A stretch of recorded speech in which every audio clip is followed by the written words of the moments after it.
I'm Kortney Wilson, and this is the Shit Stick of Life podcast. Today's guests are two of my dearest friends. Please welcome my friends Ashley Boyd, a Nashville-based counselor, and Melodie Madden-Adams, a performer, designer, makeup artist, and influencer. This is a big deal because when I was thinking about having a couple of my friends on who had also been hit by the Shit Stick of Life, you two came to mind. But also, one of the questions that I get all of the time in knowing my story is, how did you get through it? And part of my Shit Stick of Life story is that I haven't really had my family or my immediate family, my mom, dad, siblings, by my side. And there is no question to me that I wouldn't have been able to get through it. And on the other side, without my chosen family. So thank you to my two bridesmaids, Ash and Mel. Mel's got the red hair. Also, I want you to both introduce yourself because we have a very interesting part of this story and how we're all connected. I'll go first. So I have known Kortney for 18 years, which is crazy.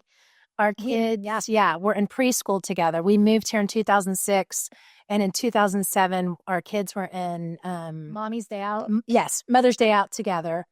And we have kids that are pretty much all the same age and have been in school all throughout. So we've been through so many hard seasons. And we weren't always super close friends. We were in the beginning acquaintances. And I also want to pause and say that we're going to talk a lot about friendship today because I think there are a lot of women out there who are not blessed with great friendships, others who've tried to navigate friendships, and others who find friendships just completely confusing as it evolves from your 20s, 30s, 40s, 50s, and thereon. So we now are super close. Her husband married Ryan and I, but also our two youngest go to school together at the same school in Nashville, and our two oldest are at the same school in Knoxville, Tennessee, and in the same fraternity. Yes, lots and lots of points of connection there.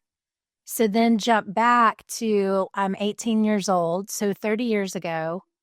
I'm in my first day of school walking across campus at Baylor University, and I see this girl in front of me who basically looks like Alicia Silverstone has just walked off the set of Clueless. And you have to understand, we went to a very conservative Christian school, and I felt so out of place, and I saw her, and I'm like, I don't know who the girl with the knee-high white patent boots is, but I want to be friends with her. So that is how Mel and I's friendship started. Yeah, and it's been like 30 years, which is crazy. But how crazy that you were both in my wedding party. Yeah.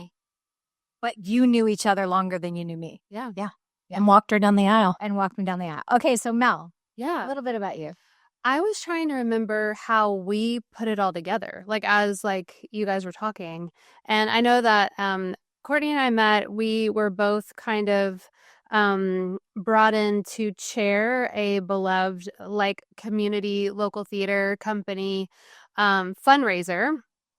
And so Court was the brains and the one who got everyone there. And then I was like, oh, I used to do event planning. I can do this. And so I volunteered to do the decor. And honestly, it was just like a super easy, quick friendship. Like it was almost like we had never not been friends. I think there was this mutual respect. So I I'm an unofficial designer. I call Mel more of an official designer. Like when I have a party and I'm going to have paper plates out there, I get a little nervous if Mel's coming. Oh my gosh. No. She has it all together. But yeah, I trusted you with all the design stuff and didn't think twice about trusting her because that's what she did. But she was like, wait, I can do what I want and you have my back. And I was like, hell yeah, I do. Right? You totally did. Well, to the point that I got a phone call from Kortney. I had taken a break from doing all the decor and I was having dinner with my family. And I get a call from Kortney. And again, we're very new friends. And she was like, hey, girl, so the tablecloths came in and I think you're going to hate them. And I was like, well, now we're best friends because if you're calling me because you know I'm going to hate the tablecloths. And she was right. They look like that little paper on the glasses of your hotel. That's how short the tablecloths were. They did not touch the floor, and that was a problem. So we have a lot of questions here today. And before we get into them, I wanted to talk a little bit about what really truly bonded us. So when I was going through my divorce, I did truly lean on a small group of friends. And that small group of friends was there in my deepest and darkest hours, which is why I chose some of those friends to walk me down the aisle. Mel actually helped design the wedding and bring everything to life. So she actually made a trip with me before the wedding to Mexico. And when I called her to tell her my idea of collecting my girlfriends along the aisle, there's something you need to know about Mel. She is honest. So she immediately was like, that is beautiful. And she said it just like that, like a badass, like, yeah, that's beautiful. Yeah, I approve. She was one of the girls that walked me down. Ash, I was so happy because you were one of the friends that I wasn't sure would do it. These two women could not be more opposite, right? So like, I feel even though they're both really, really strong, all three of us go about our lives a little bit differently, right? Yeah. And Ash is a little bit more private. And I knew People magazine was covering the wedding. And I was like, that might be the deal breaker right there. Like, she's not on social media. And Mel and I are like, let's share our lives on social media. So what were you thinking? It did not even occur to me to have a pause or to say no at all. Actually, the opposite happened where I was like, I am going to buck up and do I don't even know what they're called. Yeah. Reel. What are they called? TikTok. Yeah. TikTok. We are going to do this because this is who she is. And this is part of, what makes her her. And so I was like, we're doing it. So it didn't occur to me to even have a pause on that. Can I tell a really funny story really quickly?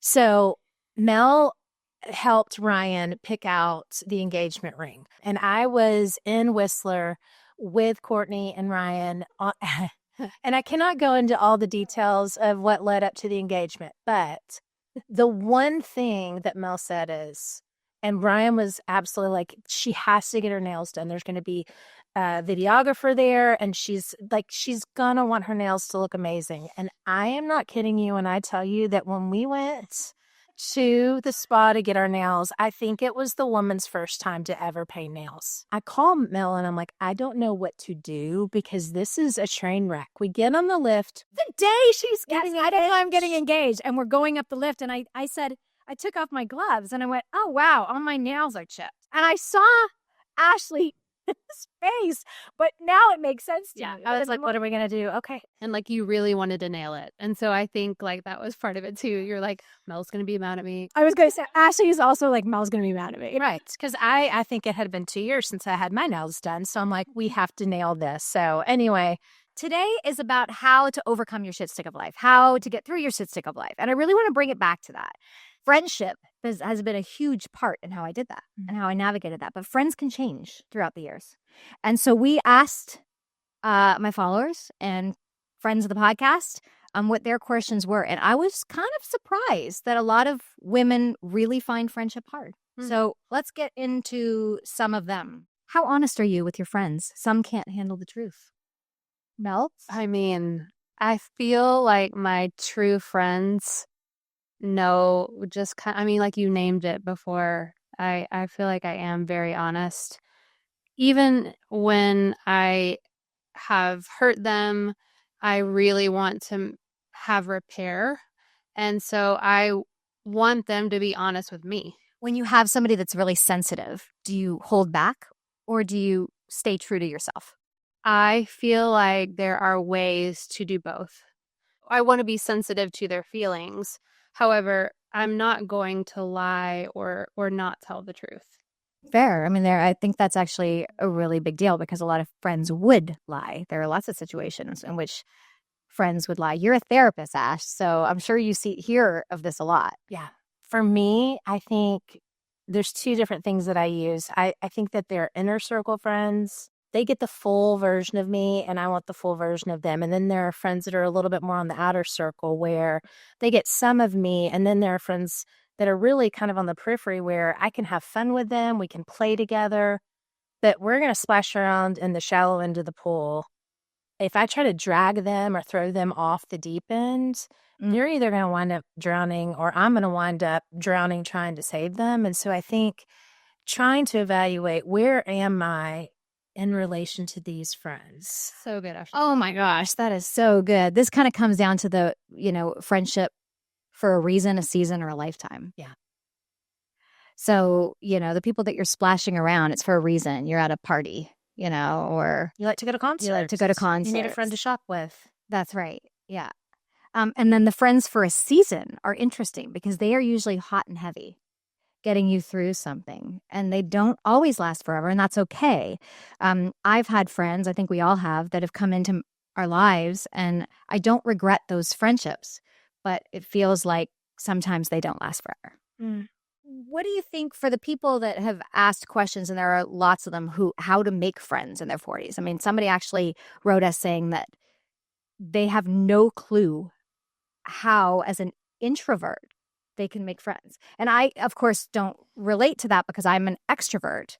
And I could be friends with the barista at Starbucks in a hot second and tell them my life story. So one of the things that I have had to learn is how to hold back and not talk, be a better listener. Well, let's say it's like a kid's school or, a new experience where I feel like I'm not going to have a friend unless I pursue that friend. So I will, if I connect with somebody, maybe we're volunteering in the library, that's just an example. And I have really found that even though I would tell you I'm an introvert that's been like a trained extrovert, so I fill up by being alone. So I would say that I am an introvert. However, when I have connected with people, I'm very intentional Put yourself out. Yeah, and I'm very intentional about pursuing that friendship. And I will literally walk up to them and be like, hey, can I take you out to coffee? I think we would be friends. That feels like something you would do in elementary school, and we need to get that back, Mm-hmm. right? Because that's just courage. Yeah. Mm-hmm. Yeah. And we lose courage as we get older. So we're afraid to say, hey, can we be friends? Yeah. You want to go get grab a cup of coffee? Yeah. I'm going to go back to the question that you said about how at this age do we make friends? I am also an introvert, but I'm outgoing. And what I would say is I've tried to think about what are the things for you and what are the things for me that come naturally, that I'm naturally interested in. So I love to be outdoors. I love to play.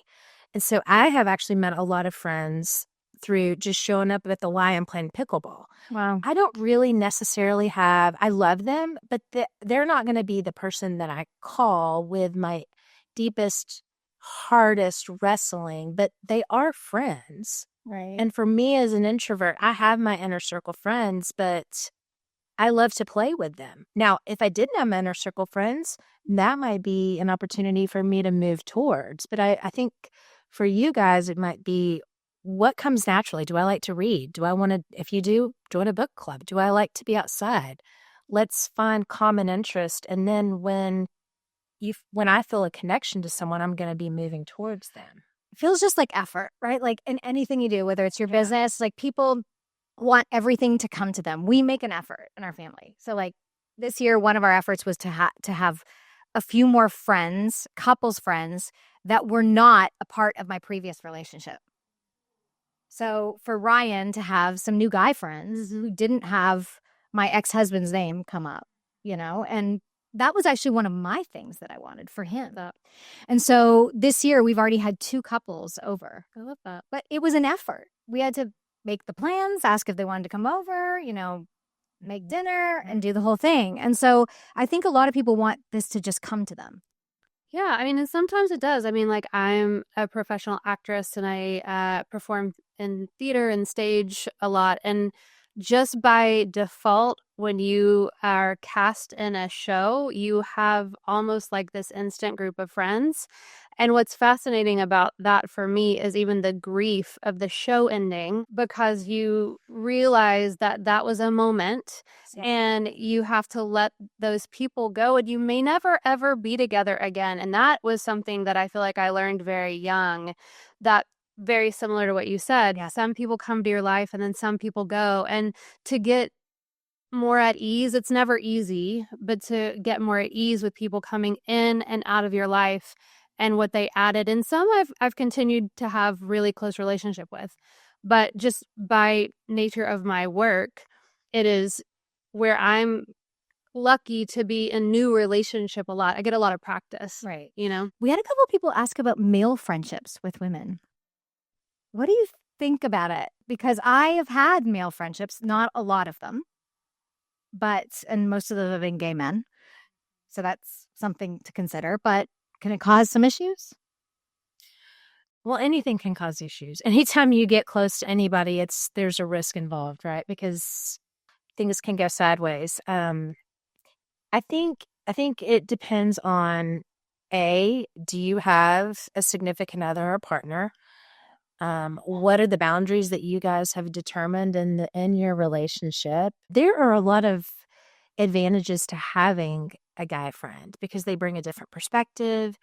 I think it's a matter of Trust. yeah, and what your boundaries are. What about you? Have you? So Both of you have taken a big breath before you answered that. it's complicated. First of all, I've been married 20 years, and my husband basically knows all of my friends. And I call him my movie buddy. And we love to go and see every Oscar movie. And, and Maddie is very aware that that's like our friendship bonding kind of situation. But he's very aware, like it's not like we're not doing that in secret. Okay, this is a comment that somebody said. They said, well, it's backed up by a question. I don't need friends. I'm happily married to my best friend and content. Is that abnormal? I think it's freaking crazy. I just forgot that they could see my face. I did too. Okay, so this person's going to hear me say this. And again, you've got 3 honest women in front of you. I think it's crazy because I believe, now again, I was with somebody for 22 years and thought I would be with him forever. And he was my best friend for a large portion of our marriage. But I don't know what I would have done without those other relationships. I think sometimes husbands come and go and those relationships come and go and your girlfriends are there forever. So this shocked me and I do think it's abnormal, but also good for you. I'm laughing at Mel because I know what she's thinking and she's trying to say this in a very Diplomatic way. Okay, don't say Well, diplomatically. Lay it on us. So there was a time that my husband wasn't around. And the friends that I have from that period are some of the most important people in my life to this day. So it's very hard for me to imagine not being in a relationship in that way. I mean, they're like family, they're sisters. I mean, Ashley's one of them.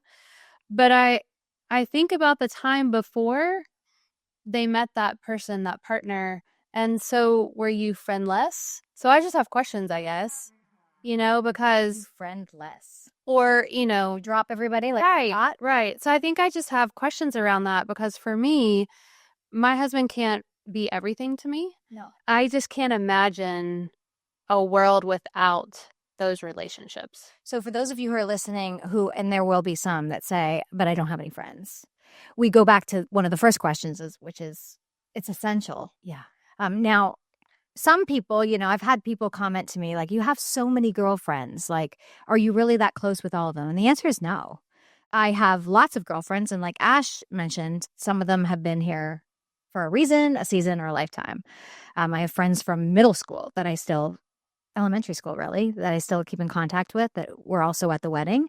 But because I moved to Nashville at 18, I did feel like the first part of my time in Nashville, because I met my then husband, my very first day in Nashville, I felt a little secluded and I didn't have what I think were normal friendships during that time because we were best friends. And actually, I regret that. Because when I started leaning into friendships, I found myself leaning into other really strong women who would give me their opinions and may have seen some red flags. I mean, I'm not saying that it was their job to save me from anything. But when those friends, I remember sitting with you, Mel, and our friend Corey, and I told you guys something that had happened that I had not shared with anybody. And I remember the look on their faces when I told them, and I immediately backtracked and said, it wasn't that bad, don't worry. And you a fire under my ass, quite frankly, and said, this is not okay. This is not right. And you're not going to make any excuses, and you need to seriously think about this. Yeah. That is seared into my brain. Yeah. I remember. What's interesting is I told the same story to my mom shortly after you, and I did not get that response. I'm sorry. Yeah. And without getting into the actual thing that happened, I remember getting off the phone and feeling absolute regret and shame. So that's where your true and honest friends really step up. And again, some people don't want honesty. They don't want transparency. They don't want to grow. They want somebody to tell them what they want to hear. You two are not those girls. For better or for worse. Okay, so Ash, what are some of the things that come up in therapy a lot about friendship? Such a good question. I think some of what comes up is how much to share with friends, how much you can trust a friend, how to navigate when there's conflict, because conflict in a friendship doesn't necessarily mean that the friendship needs to end. It actually, I mean, Mel and I have had conflict. We've really worked through it and come out on a different place where I know that our friendship is solid enough to sustain really, really hard things. I love that. Yeah. So people are asking those questions, how much do I confront? What do I share? Am I being silly? How much do I share? Can I trust this person? When do I end a friendship? If there's harm or hurt that's been done, there's just a lot of navigating those type of situations, just like you would any significant relationship. So I just listened to this Oprah interview where she said, because she really only has one friend, and that's Gail, and she talks to Michelle Obama. She has other friends, girlfriends, and she was talking to Michelle Obama when Michelle Obama was having her 60th birthday party at Oprah's house, and she was inviting all these people, and Oprah said, there's no way you have that many friends. And Michelle was like, yes, I have like 10 girlfriends. And Oprah said later in the podcast, slightly unrelated to the Obama thing, but she was like, you cannot have a friendship with anybody who is jealous of you. I agree with that. Oh, she immediately snapped on that. I agree with that. I think I agree. 100% Totally agree. I think a couple of my friendships have ended because of jealousy. The very thing that they loved about me in the beginning was the thing they resented in the end. I would say, too, envy is different than jealousy. And I would say envy could be more of the culprit. I mean, Ash, correct me if I'm wrong. Because there's some sort of shame to think that somebody would be jealous or envious of you, right? So it's like, for me, it's like, oh, well, I'm sure that's not it. So you almost like gaslight yourself into thinking that that's not what's happening. So that's why I think therapy's great, because then I think you can go to your therapist and say, I'm having this situation, and they can be the one that says, well, a very objective opinion. But I do think that is absolutely true. Yes. Across the board, I think, for almost all cases, unless that person is willing to be honest about it and say, I'm struggling with jealousy with you. And then there's transparency, and you can talk about it. What is it? How can I be in that with you? Like, I have never had that situation. Right. Because typically people that struggle with jealousy aren't going to tell you that they're struggling with jealousy. I struggled with jealousy in my 20s. So now, again, envy, jealousy, it's a fine line some days, but I am motivated by other driven people. And so in my early 20s, I had to identify being motivated versus being jealous. And somewhere in my 20s, I realized that there was room for everyone. And that somebody else doing something didn't take that away from me, but rather could motivate me to, pursue something or to work harder. So once I just had this conversation with one of my kids, once you identify that, which you just said, even verbalizing it, like, I'm a little jealous of you. It's almost like you're taking a big breath and you're exposing yourself. It loses its power. I don't know if you would call it envy or jealousy, but if somebody's struggling with infertility and their friend winds up pregnant, to be able to say, I'm really struggling with jealousy, like, that doesn't mean that the friendship understands it. Sustain that. It's like, can you talk about it honestly? If you have a friend that struggles with jealousy and they're not willing to talk about it, I don't think that that is sustainable because you can't champion, that friend cannot champion you, which is so much of what we need when we're in the when we've been hit by the shit stick of life.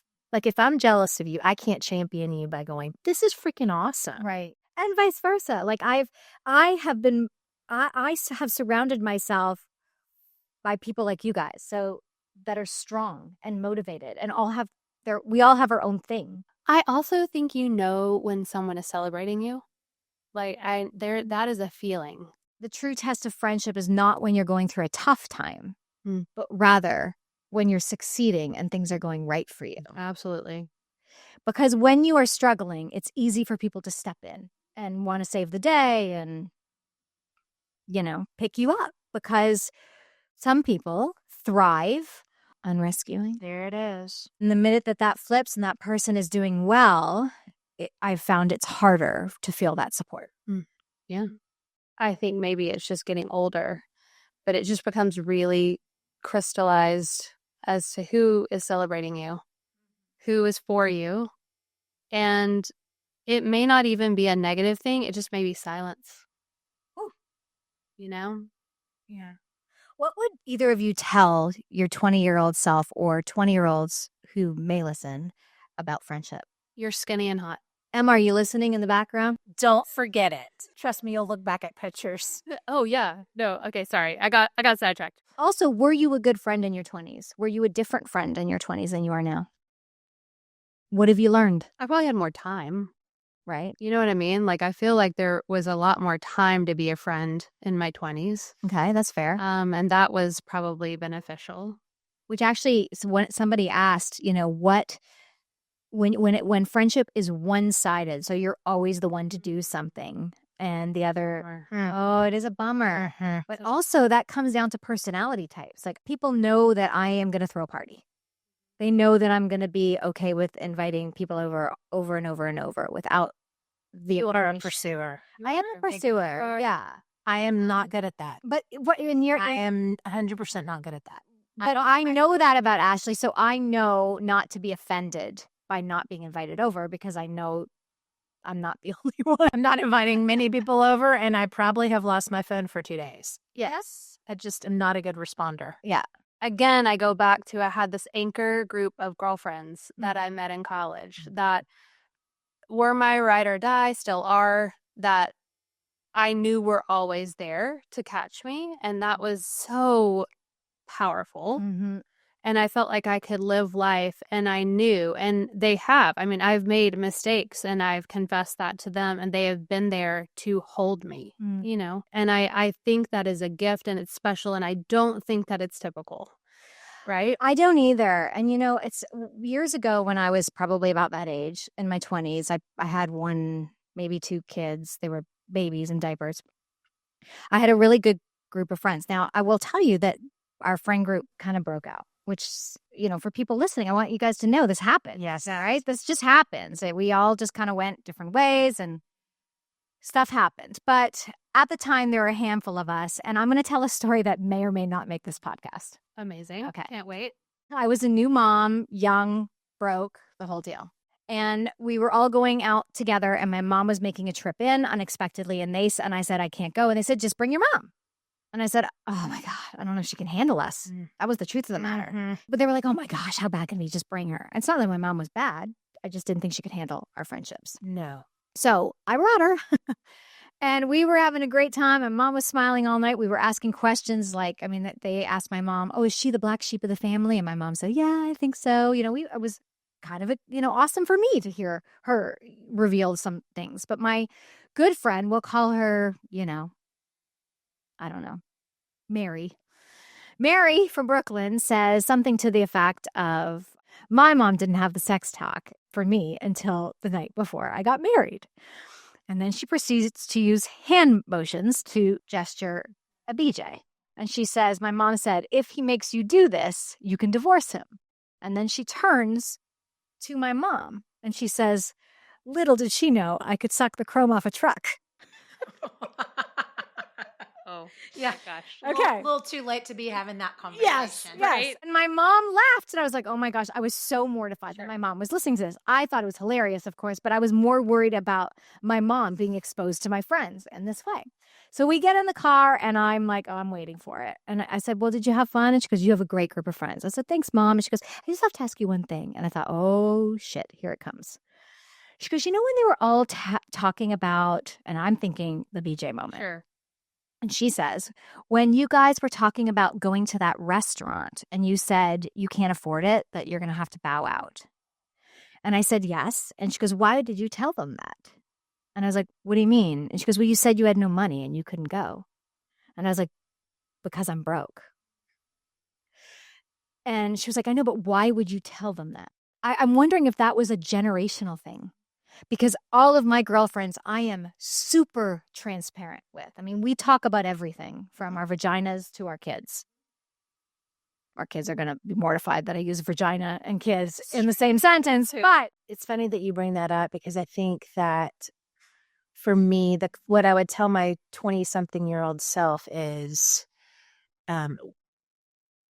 continue to be with people that are safe, because I do think that matters. And by safety, it means I can trust that this person is not going to share my stuff, and I can trust that this person can hold my stuff. And some of the way I know that is because they've shared really hard, big things with me to keep pursuing transparency.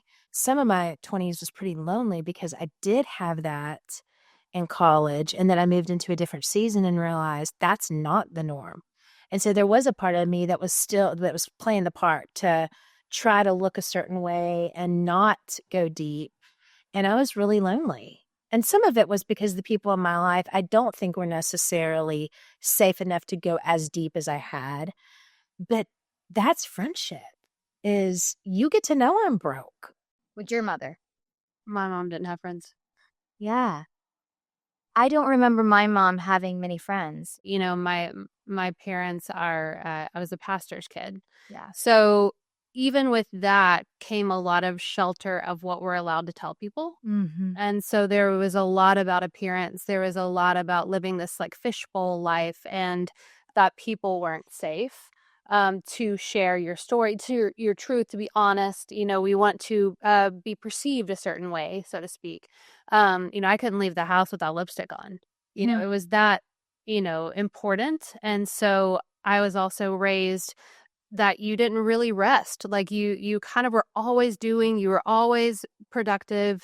You know, rest was considered something that we didn't have time to rest, you know. And so I think that even played out in friendships. Like they did not rest with friends. They did not go on vacation with friends. Like, you know, we have been on couples trips, like we have girls trips, you know, that is something we cultivate. And it's, you know, I just went on a trip with some girlfriends, and my son was really struggling because he was like, why do you have to go? Why do you have to go? And I was like, you know, it makes me a better mom to go away and to be with my girlfriends who know me, and we can laugh. And yet there's somebody out there judging another mother for doing the very same thing. Yeah. You have to stop that. Yeah. And I think, you know, for me, it has proven so important and valuable.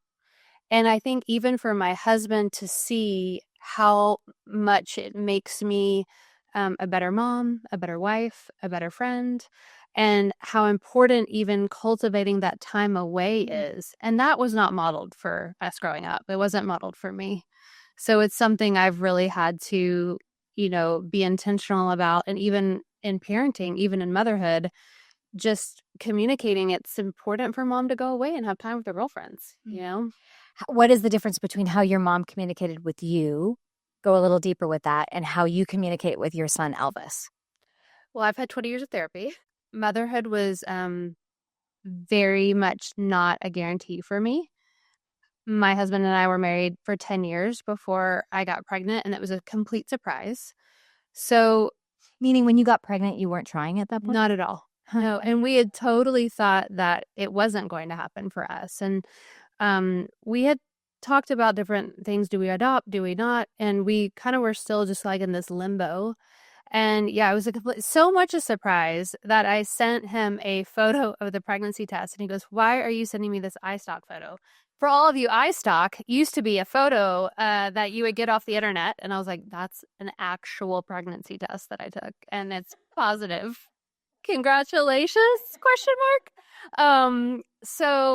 But I think for me, motherhood has been the biggest gift. And so everything that I've done has come from a place of I wanted it to be different. And so I wanted to communicate more. We are big feelings people. We talk about our feelings. So from the beginning, we've just been very communicative. It's been a very important part of our parenting because neither my husband nor I had that. I mean, literally, we landed in counseling because, he was constantly making me late by like being on a treadmill, and I was like probably perfect and I wanted to be on time. And, I remember the therapist saying, "Why didn't you leave him at the gym?" And I was like, "I didn't know you could do that." And so like we were like swimming in codependency, just, based off the models that we were raised with. And so honestly, we worked so hard on our relationship. By the time, our kid came around, it was just like, oh, okay, this has been really great. So we're going to fold this into how we parent. So, yeah. So, Ash, what is one of your shit stick of life stories that you can tell? So the impetus for us attempting to start trying to have kids was that when I was 26, 27 years old, we started noticing some interesting things with my mom. She was repeating stories. She was just doing some things that were really uncharacteristic of her. And we thought that there was a good chance that she had a brain tumor because she was in her 50s. So she went through a whole battery of tests, and come to find out she had really early onset Alzheimer's. And then we were told with early onset Alzheimer's that it progresses pretty quickly and that people don't live that long. And she wound up having Alzheimer's for 17 to 18 years. She just passed. And she passed, during the pandemic. Mm-hmm. When we got the formal diagnosis, we were like, well, we want to start trying to have kids because we want our kids to know her to some degree or vice versa. And so the next month we got pregnant. If you can't tell a friend, I don't know that I can go to that restaurant because I can't afford it. What do you do when your marriage is falling apart? How do you have that conversation? Or having a conversation about the fact that when I'm bathing my mom, she gets physically abusive. Like, I just can't imagine carrying the things that we have carried alone. Yeah. Even up until my wedding day, my new wedding day, where you guys took my phone away because you were worried. No more. We'll be checking the text message. That's right. You were worried about people trying to sabotage the wedding day. And a couple weeks later, I found out that my girlfriends and my cousins all saw posts from my family the night before the wedding with my ex-husband, and they were all together, and I called Ashley first. I was sitting at the end of the dock of my bay at the lake house in Kentucky when I found out, and I was empty. And you said, the reason you're empty is this is intentionally cruel. And I cried, and you cried with me. You're carrying pain. You're divvying it up almost. And you know that you're not alone. Man, y'all. Yeah, here we go. You chose the title. I also know that we've had the most incredible times together. I mean, hell, your husband, Ash, got me so drunk I ate chicken, at the bottom of Whistler Mountain because he served me a double. Yes, I'm a vegetarian. Sharing here, but she was the children off for the chicken nachos. And we have laughed until we've cried. We've laughed until we peed our pants. And we will continue to do that throughout these days. Doesn't take long. I'm having that surgery, by the way. Oh, good for you. I am. So, cheers to you guys. Cheers to our friendship. Cheers to many more. And before we go, I want to go through a couple of different things. Lightning round?